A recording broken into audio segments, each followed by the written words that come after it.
Hello students.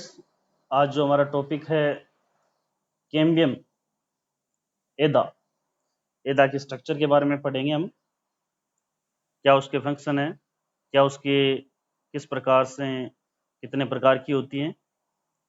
जैसे कि आपको विदित है, जो प्लांट्स की जो प्राइमरी ग्रोथ होती है वो सूट एपिकल जो मेरिस्टेमेटिक जो टिश्यू होता है उससे प्लांट्स की जो प्राइमरी ग्रोथ है उसका निर्माण होता है, फलस्वरूप प्लांट्स की लंबाई में वृद्धि होती है।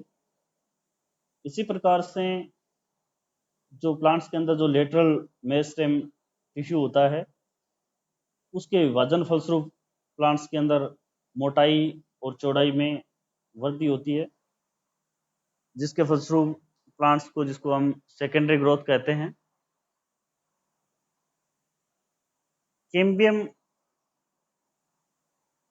जो एदा है वो एक प्रकार का लेटरल मेरिस्टेम है, पार्श्व विभाजक उत्तक है। फलस्वरूप उसमें प्लांट्स में मोटाई अथवा उसमें चौड़ाई में वृद्धि होती है।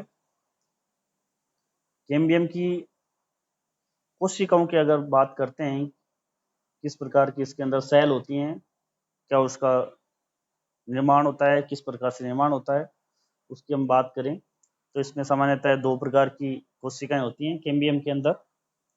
एक तो फ्यूजिफॉर्म सेल्स होती हैं, एक रे इनिशियल होती हैं। फ्यूजिफॉर्म सेल हैं जिसको हम तर्कु रूपी कोशिकाएं कहते हैं, जिसके विभाजन होने से जाइलम और फ्लोएम का निर्माण होता है। इसी प्रकार से रे इनिशियल होती हैं किरण प्रारंभिक कोशिकाएं, जिसके फलस्वरूप विभाजन होने के फलस्वरूप उसमें मेडुलरी रेज का निर्माण होता है। इसकी टाइप की बात करें कैम्बियम की तो प्लेस ऑफ अक्रेंस यानी कहाँ पाई जाती है उसके आधार पर यदि हम बात करें तो पहला वेस्कुलर कैम्बियम यानी स्टीलर कैम्बियम अथवा एक्स्ट्रा स्टीलर कैम्बियम, जो स्टील के अंदर प्रेजेंट होती है उसको हम स्टीलर कैम्बियम भी कहते हैं, जिसे फेसिकुलर कैम्बियम भी हम कहते हैं। इसमें जो कैम्बियम जाइलम और फ्लोएम के बीच में प्रेजेंट होती है उसको स्टीलर कैम्बियम, और जो स्टील से बाहर है उसको एक्स्ट्रा स्टीलर अथवा कोर कैम्बियम या फेलोजन भी उसको कहते हैं। हम बात करते हैं पहले स्टीलर कैम्बियम के बारे में।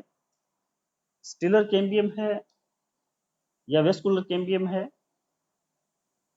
जो कि जाइलम और फ्लोएम के मध्य प्रेजेंट होती है। दो प्रकार की होती है, एक तो फेसिकुलर कैम्बियम जिसे इंट्राफेसिकुलर कैम्बियम भी कहते हैं। फेसिकुलर कैम्बियम के अंदर जो वेस्कुलर बंडल्स होता है उनके बीच में जाइलम और फ्लोएम के मध्य में ये स्थित होती है, अर्थात जो पूल होता है उस पूल के मध्य स्थित जो कैम्बियम होती है उसको हम पूलीय एदा या फेसिकुलर अथवा इंट्राफेसिकुलर कैम्बियम कहते हैं। जो ओपन प्रकार के वेस्कुलर बंडल होते हैं उनमें ये फेसिकुलर कैम्बियम प्रेजेंट होती है। इसी प्रकार से जो इंटरफेसिकुलर कैम्बियम है जिसे अंतरापूलीय एदा भी कहते हैं, अर्थात अंतरा का अर्थ होता है कि अंतरापूलीय यानी दो पूल के मध्य उपस्थित कैम्बियम, यानी दो वेस्कुलर बंडल्स होते हैं उनके बीच में जो मर्दूत के कोशिकाएं होती हैं उनमें विभाजन करने की क्षमता प्राप्त कर और वो कैम्बियम के समान कार्य करते हैं। तो इस प्रकार से इसको हम, क्योंकि दो पूल के मध्य है इस कारण से इसको अंतरापूलीय एदा कहते हैं, अर्थात इंटरफेसिकुलर कैम्बियम कहते हैं। तो इस प्रकार से इस डायग्राम में हम देख रहे हैं कि ये जो वेस्कुलर ये जो कैम्बियम दिखाई दे रहा है इसके अंदर जो इंटर और इंट्रा यानी अंतःपूलीय यानी इंट्राफेसिकुलर कैम्बियम और अंतरापुलीय इंटरफेसिकुलर कैम्बियम। तो दोनों मिलकर प्लांट्स के अंदर एक रिंग के समान स्ट्रक्चर बनाते हैं। एक रिंग के रूप में जो कैम्बियम है उसका निर्माण होता है, वो फलस्वरूप वो वेस्कुलर कैम्बियम कहलाती है, जिसके उपरांत बाहर की तरफ फ्लोएम का निर्माण करती है और अंदर की तरफ जाइलम का निर्माण होता है। तो इस प्रकार से इसमें सेकेंडरी ग्रोथ होती है। और इसी प्रकार से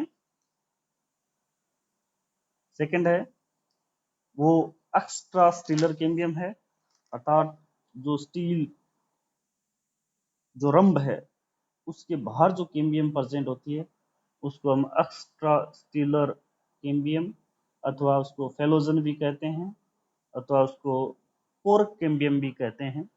जैसे कि हम प्लांट्स में बाहरी स्थिति हम देखते हैं तो प्लांट्स के अंदर छाल प्रेजेंट होती है, ड्राई शुष्क छाल होती है जो कि प्लांट्स को प्रोटेक्ट करती है, विभिन्न प्रकार की जो एडवर्स कंडीशन है उससे उसकी सुरक्षा करती है। तो इसका निर्माण होता है वह कोर्क कैम्बियम से होता है। जब प्लांट्स के अंदर वेस्कुलर कैम्बियम से जो जाइलम और फ्लोएम बनता है तो बाहर के जो टिश्यूज होते हैं, बाहर के जो ऊतक होते हैं, उनके ऊपर उनका प्रेशर पड़ता है। प्रेशर पड़ता है तो उसको सामंजस्य करने के लिए प्लांट्स के अंदर जो कोर्टेक्स या एंडोडर्मिस जो टिश्यू होते हैं, जो कोशिकाएं होती हैं, उन कोशिकाओं के अंदर जो पेरेन्काइमेट सेल्स हैं वो मेरिस्टेमेटिक होकर एक नई कैम्बियम का निर्माण करते हैं, एदा का निर्माण करते हैं। क्योंकि ये बाहर की तरफ है, स्टील से बाहर है, इसलिए इसको एक्स्ट्रा स्टीलर कैम्बियम कहते हैं। इस कैम्बियम से बाहर की तरफ कोर्क का निर्माण होता है और अंदर की तरफ सेकेंडरी कोर्टेक्स का निर्माण होता है। तो इस प्रकार से ये एक्स्ट्रा स्टीलर है कैम्बियम है उसका निर्माण होता है। तो इस प्रकार से कैम्बियम दो प्रकार की होगी, एक तो स्टीलर कैम्बियम, एक एक्स्ट्रा स्टीलर कैम्बियम।